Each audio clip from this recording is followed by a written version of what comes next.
Okay, welcome everyone. As Anil suggested, this Expo is the introduction to a week of consciousness science starting here in Brighton.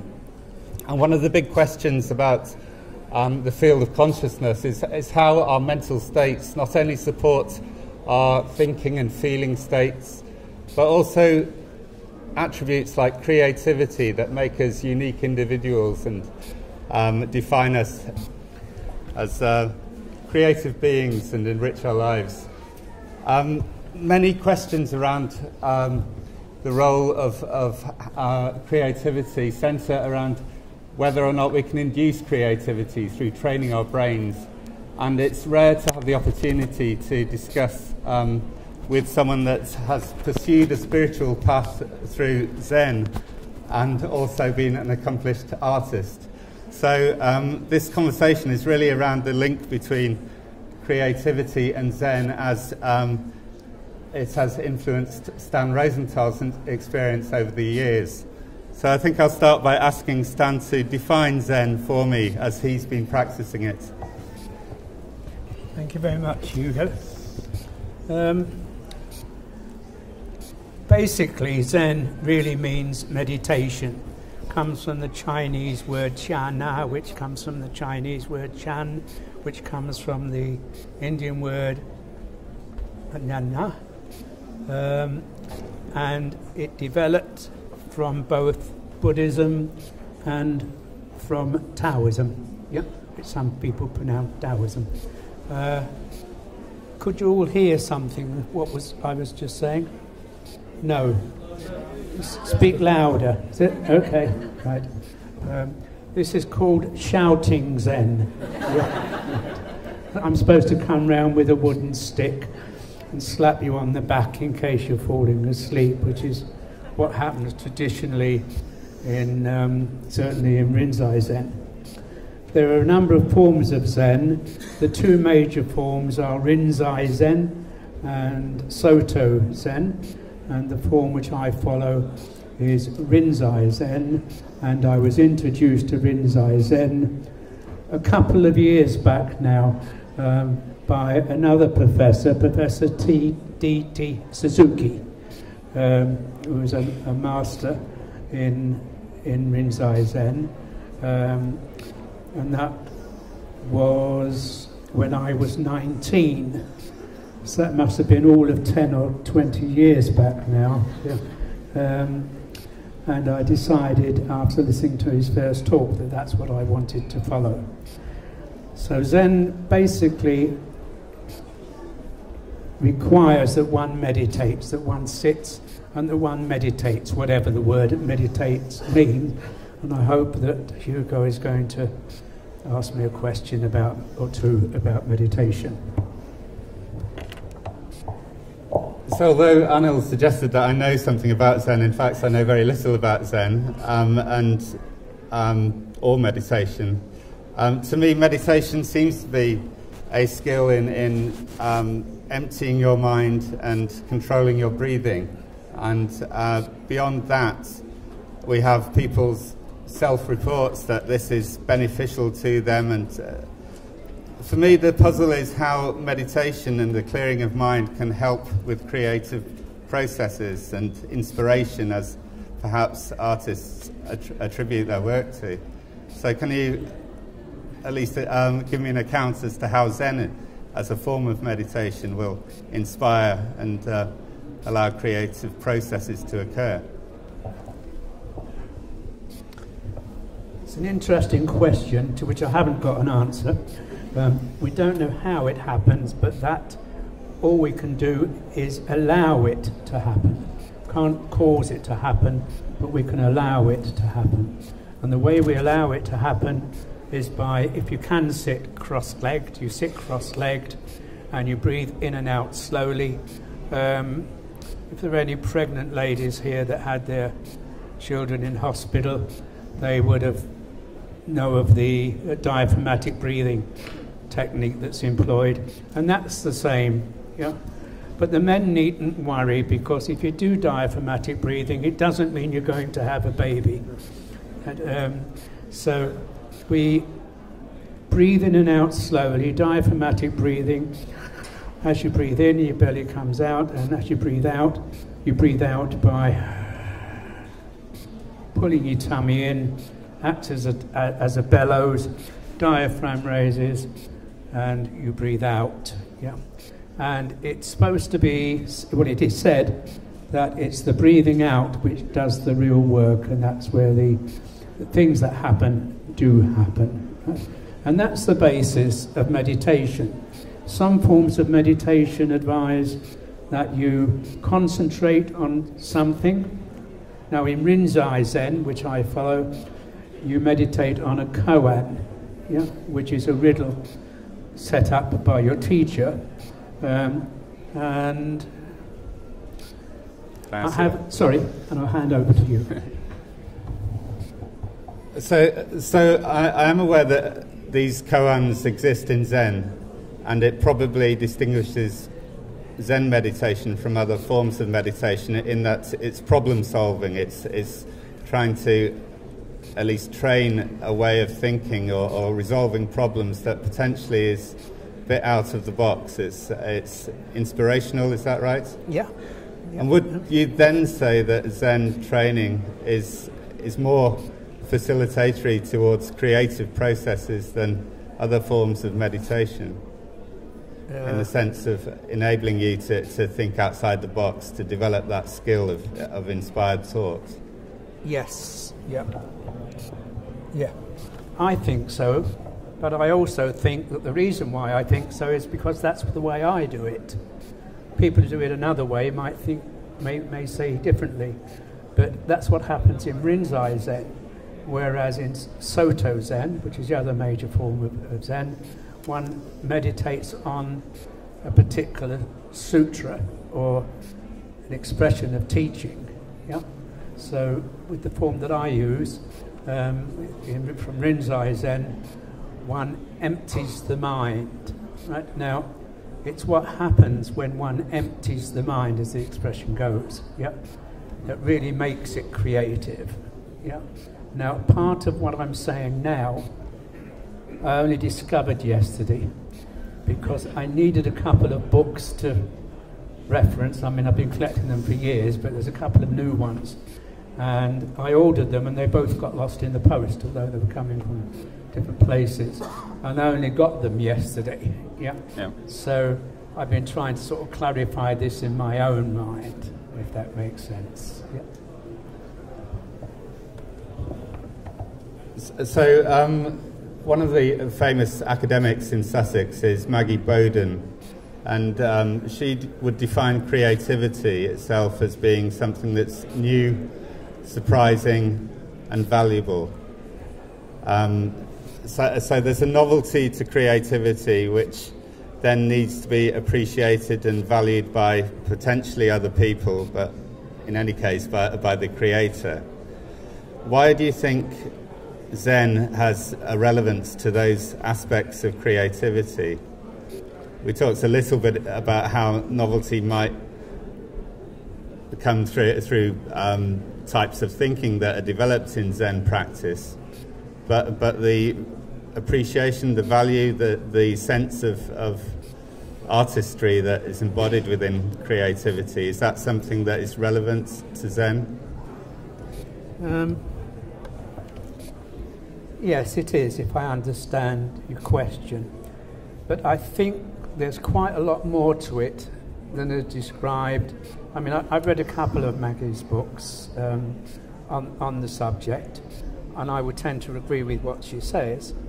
But I think that a lot of it is also due to what occurs whilst we are meditating. Yeah? And these are the parts which, in fact, have only been putting together over the last 24 hours. Yeah. So, would you like me to explain? I'd like you to. Sorry. It'd be useful if you could, describe your own accounts of what you get from meditation that influences your art and creativity, other than a kind of sense of self-control that will enable you to work. Is there something intrinsic to meditation or to Zen outside of meditation that helps with the creative side of your art? Well, one of the things that Zen teaches is that you must be well practiced. This ties in with Csikszentmihalyi's expression of flow. Yeah? That the one thing you have to be is conversant with your tools and the methodology that you're employing in whatever you're doing.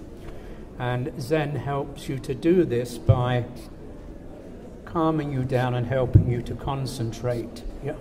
Now, at the same time, it expands your conscious awareness, so consciousness comes into it. So there's concentration and there's consciousness, which would seem to be opposing ends of the scale, right? And that is the case.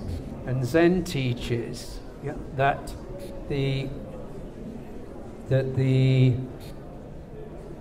key is to enable both things to happen at once. So instead of using the form of logic which we usually use, which is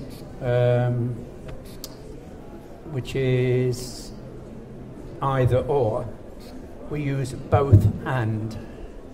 Yeah. So it's a matter of switching off the one form of logic and switching on another form of logic. Now, it's only the piece I'm going to say now only occurred to me within the last 36 hours, which is that it's the use of both forms at once which enable us to do this. And I also think that it's the key to consciousness, or the key to understanding consciousness. So if I understand, the difference in not thinking in a kind of serial way enables new ideas to emerge that influence you creatively. So, yeah. And you also brought in this concept which I think other people describe as flow. So Csikszentmihalyi wrote about flow being a state of almost mindlessness where you lose sense of time while performing an action or a series of actions to the best of one's ability. Would you describe a bit more how that relates to creativity? To me, that sounds like a post-creative production process, if you like, and rather than the kind of inspiration that maybe underlies the novelty and surprising value of creative processes. Right. Well, actually, I think I'd go in the other direction and say it's pre rather than post. Yeah. That in most descriptions of the creative process, we have preparation at the beginning. So you can take preparation to mean what's just before inspiration, or you can look much further back and saying that learning to paint is preparation. Yeah, and that's the important part. So, for example, I practice kendo and judo and things like that.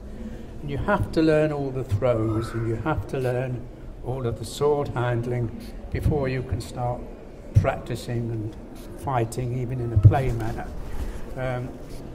So you need all of those skills before you can actually start. And you need to be able to handle, in a case of art, you need to be able to handle a paintbrush. You need to know what perspective's about if you're working within that cultural frame of reference where perspective happens a lot. Mm-hmm. Now, that might be a bit of a mix-up for some people because they think of Zen painting as being very Japanese. Well, that is true, and it's true, but not because it's Zen, but because Zen culturally comes from where that sort of art comes from. But you can use the same methods in Western art, which is what I hope I've done. So that's very interesting. So what would, in your view, define a painting being of Zen inspiration or origin? What would be the features, whether it be a Western or Japanese painting, that you think, well, that style of creativity originated in some kind of process that could be related to Zen. Right. If you go to the Victoria and Albert Museum, I think it's the Victoria and Albert, on the very top floor, they have a selection of Constable's sketchbooks. Now, Constable was almost a pre-impressionist painter, but if you go to the top floor at the V&A, you will there see his sketchbooks, and you'll see some sketchbooks with clouds, etc., etc. And if you look at those pictures, you will see a lot of cloudscapes, and these cloudscapes are Italian cloudscapes.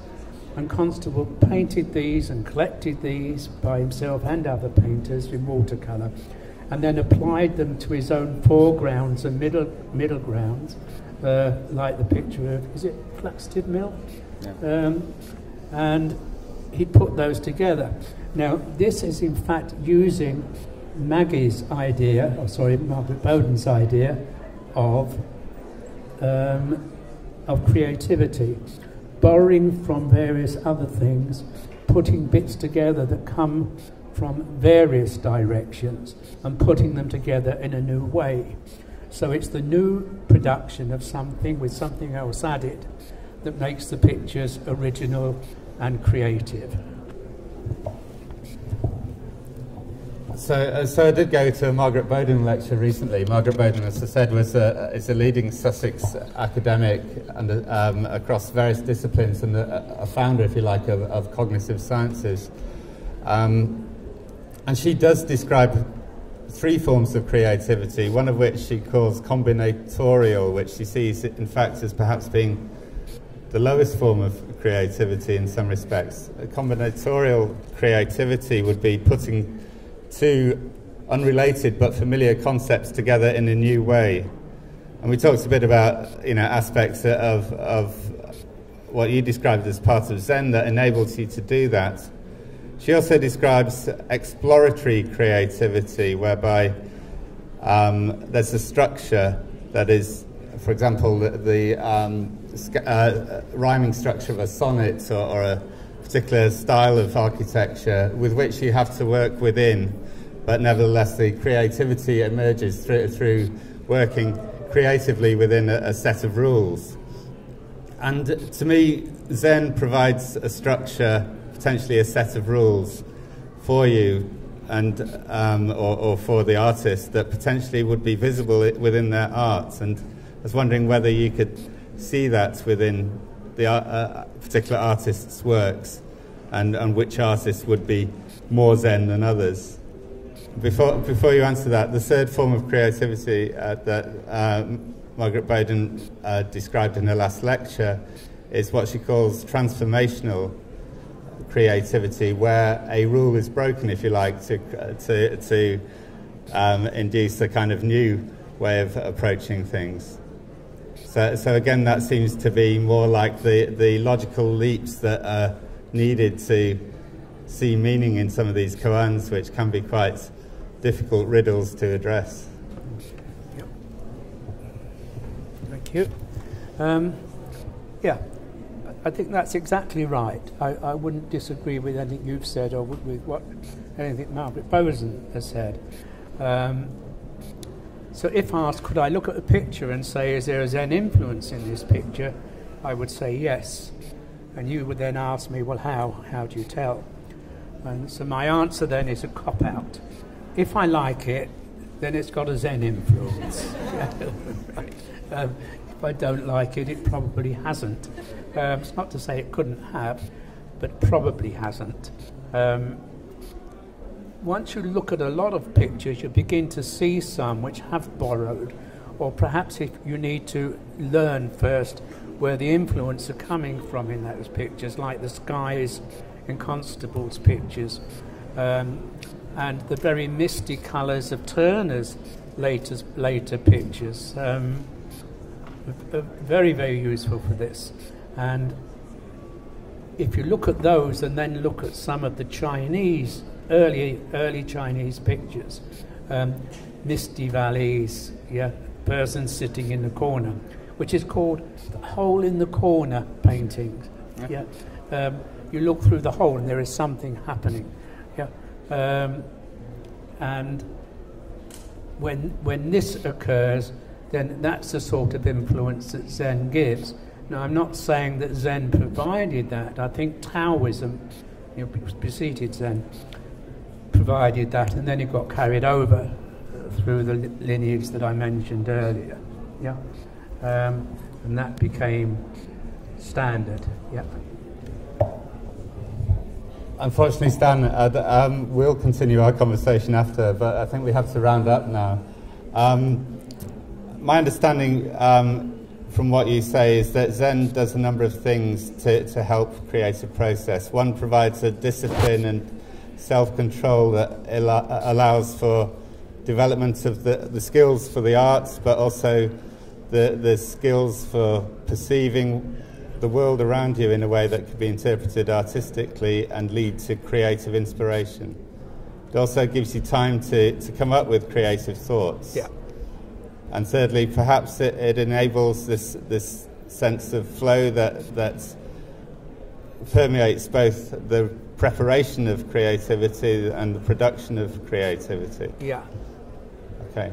Yeah. Do you have a last sentence to add before we close? Yeah, I think one of the things we miss out on when we're looking at meditation is the fact that of what happens inside your head. Yeah. I touch it, but I don't say brain or mind because I'll get picked up on that by Hugo. But we agree that they're inside your head, yeah, and then they permeate through your body. But the key thing is that what happens when you meditate is that your way of thinking, the logical way of thinking, changes from the usual method which we use, which is the two-way split, to both and instead of either or. We tend to think in terms of either or, but in meditation, when we go through the procedure, the breathing, etc., it tends to change, not always, but it does tend to change from the either or to the both and. Yeah. So thank you all for listening. As I say, I have the pleasure of continuing this conversation with Stan for a long while to come, but I think we need to hand over to our next speakers and presenters. Thank you very much.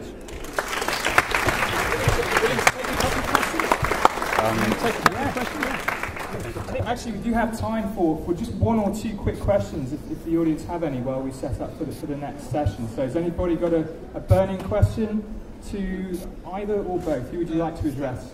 Sorry, it was the gentleman behind you, actually. If you could just shout loudly. I can. D.T. Suzuki was set on his path by a famous Zen master called Soyen Shaku. Yeah. He once said, "My heart burns like fire, but my eyes are as cold as dead ashes." What do you think he means by that? Right, thank you. You have to remain cool, yeah, but at the same time you have to have a fire in your belly, yeah. But your eyes have to remain cool. What you see, yeah, has to be clear for you. And meditation helps to do that because it gets rid of some of the things which get in the way of having clear thought and clear eyes. And as you know, the eyes are an extension of the brain, they're not something separate. So what one's actually doing in meditation is clearing the mind and thereby the brain. Yeah, am I allowed to say that? Yes. Yeah. And when that happens, yeah, then we get a clearer picture. Yeah, I mean literally a clearer picture as a result. Yeah. Does that go some way to answering it? Yeah. Good. Thank you. Anything? Hugo, anything? Probably not. No. Okay. There was one other very short question. Keep it very quick. Okay. Is the creative process fueled by thought, or is it fueled by feeling? And are thoughts and feelings opposites? Sorry, So is the creative process driven by thought or by feelings? And feeling or intuition? Feelings or intuitions, and are these things, feelings, intuitions, thoughts, the same or opposite? Is that? Yes. Okay. Yeah. They're both. Yeah. Now, that's the difficult bit. I know it sounds like a cop-out, but it isn't. This is another, what you've just said is another explanation of what happens during meditation. Yeah. That both happen. Yeah. Now, the best way I can illustrate this, I mean, I can't because I haven't got a big thing, but it's, do you know the symbol which is called a Tai Chi? Right, do you know a symbol which is called the yin yang? Right, okay. The correct name for the yin yang is a Tai Chi. Yeah. And the Tai Chi grows out of a Wu Chi. If you see Zen masters wearing their gowns and they have a thing that looks like a teething ring as part of their gear, then that's a Wu Chi. The Wu Chi divides into two, and that's a Tai Chi. But the two things are not really separate. They're sort of overlapping each other, if that makes sense. Yeah. And it's when they overlap, it's the two things acting together. It's difficult to explain, especially if you haven't tried practicing meditation, which links them together. Does that answer? It's not easy to explain, it's easier to experience, but it takes a long time. So, in fact, I'm pondering on a thought for my next book, and it's, you know, have we mention koan? For the riddle? Yeah, we did. Yeah, sorry. Yeah. A koan is a riddle given by a master to a student. And my next book is going to be called, or is probably going to be called, The 60-Year Koan. Yeah? Because it's taken me 60 years to get an answer to this koan, which was given to me at my first meeting with Professor Suzuki. Yeah? Okay? Does that answer you? Yeah? Good. Thank you. You want to say something about thought? Hugo, I know, has a last word to say on thoughts, intuitions and feelings, because I know that's what he does. Well, I agree that the distinction is often not clear between rational thought and the kind of intuition and feeling states that emerge from the body particularly. And certainly we can separate them and show interactions between them, but at the same time we can show that the feeling states and emotions possibly originating in the body, but not necessarily, really anyway permeates the way in which thoughts are expressed in terms of quantity and content. So I think making clear distinctions between the two and playing them off against each other is difficult in that the interactions are more complex, but nevertheless they interact at a number of levels. Thanks. Okay. So with that, I think let's thank again both our speakers for a very enlightening talk. Is the film on?